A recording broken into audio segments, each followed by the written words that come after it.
Yo, what's up, y'all? I wanted to get this first nutrition video in. Obviously, there's going to be a lot of them because, as most of you know, getting a diet down is very hard and it's hard for everybody. So, don't be discouraged by the fact that, you've tried diets before and failed. The biggest thing is, like I said in previous videos, you can't look at it as a diet in the short term thing. You got to look at it as reforming how you're going to eat going forward.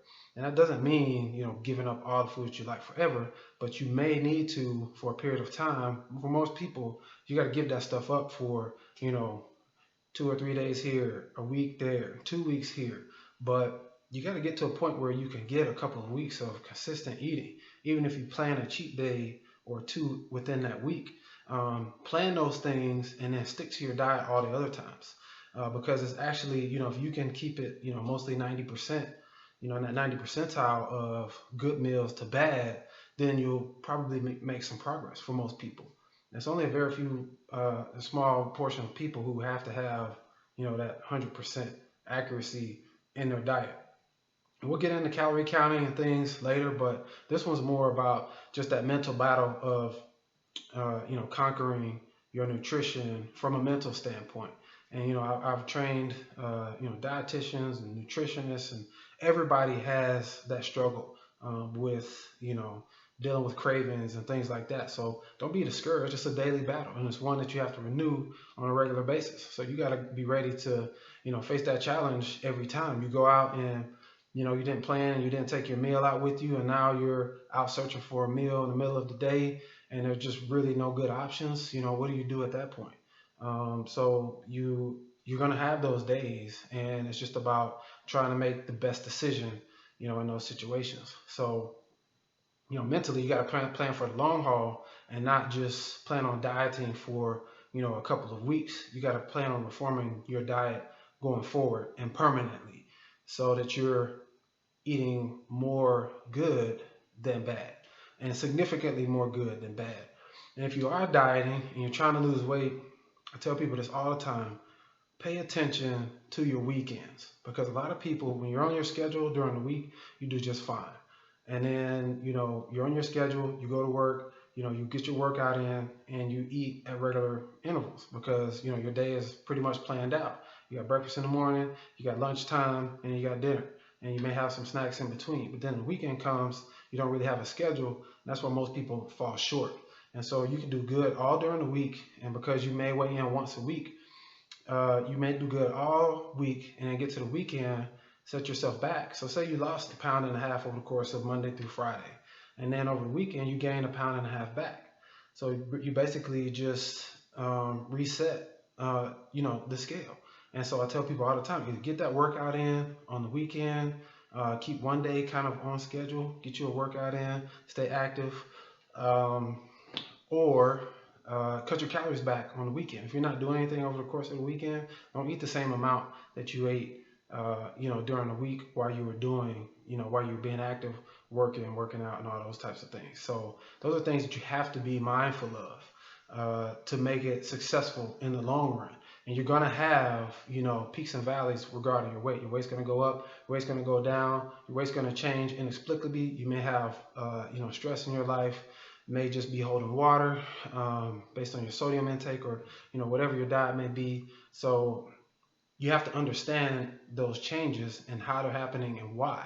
And that's why I encourage people to get on the scale every day. I still get on the scale every day because I want to know when I eat and what I'm eating and how it's affecting my body. Especially like when I go out and eat, if I'm going out and just not really paying attention to how much I'm eating, I want to get on the scale and see how much I have to work to get that off over the next few days, because I can easily in a day set myself back 5-10 pounds, and a lot of that is just bloat. So you don't think you added 3, 4, 5 pounds of fat.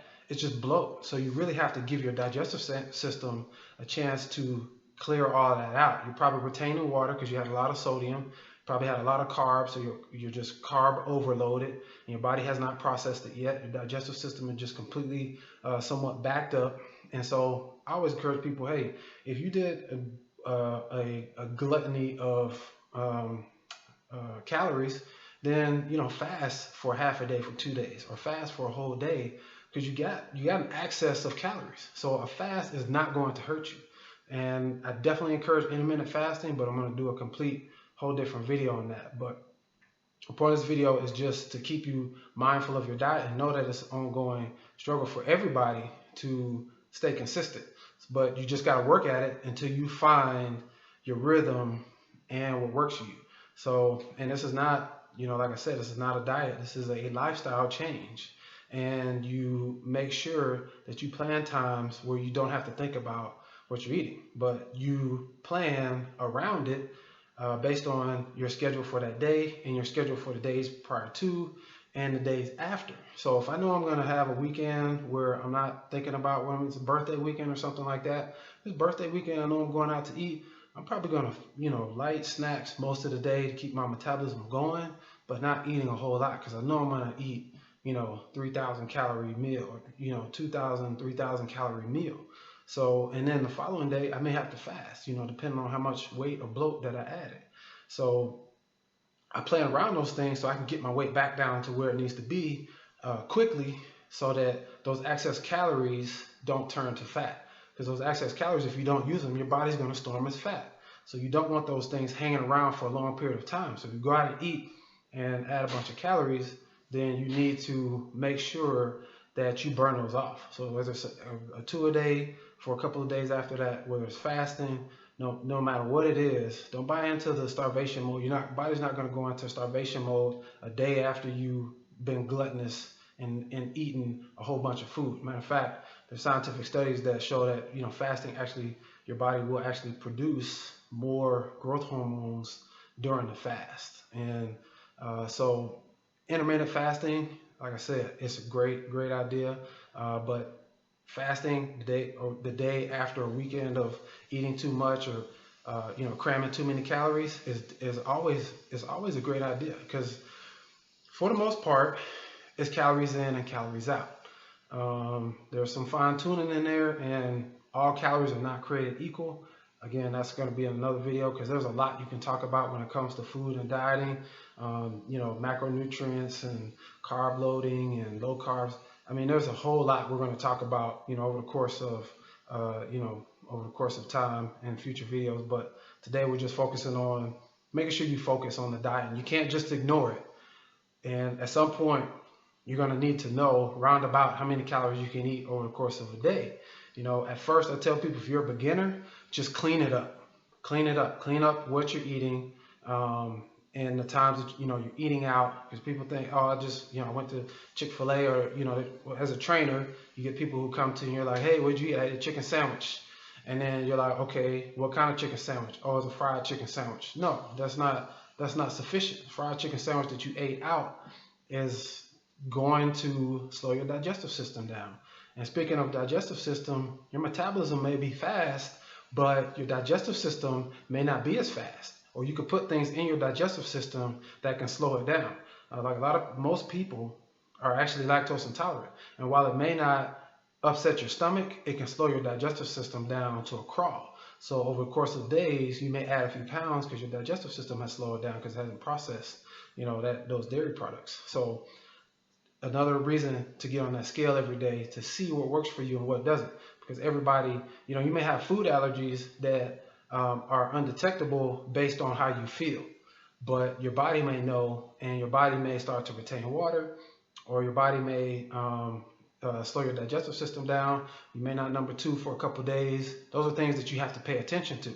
And if you want to get as lean as you can, or to manage your body fat percentage, these are things that you're going to have to do. And it's just an ongoing thing. It's not like overly tedious once you get used to it, but you got to put the time and effort in to learn it. So, I definitely don't encourage beginners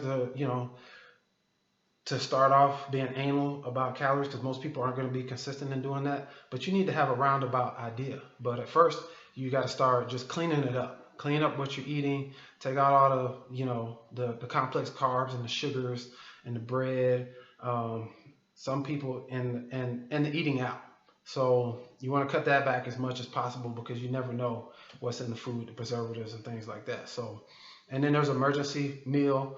video that I got coming too. So just be mindful of your diet and realize that that's the key to your success. You can work out as much as you want, but if your diet's not right, you're going to be limited in your results and you're going to hit a plateau. And then the diet's going to be the only thing that gets you through that plateau. So stay encouraged, man. It's a struggle for all of us, and we're going to continue to be educated and learn how to work through this thing together. I'm going to put a link to one of our online bootcamp videos at the bottom of this video. So check that out. Go ahead and get your workout on, and start somewhere. Get your workouts in, and then work on your diet progressively. But don't just sit on the couch and say, oh well, I can't get it all right, so I'm not going to do anything. Do something. Get your diet right, or get your workouts on. Maybe one or the other, and then work on the other one after that. So I'm Des White, here to help. Post questions and comments in the comment section. Catch you in the next video. Peace.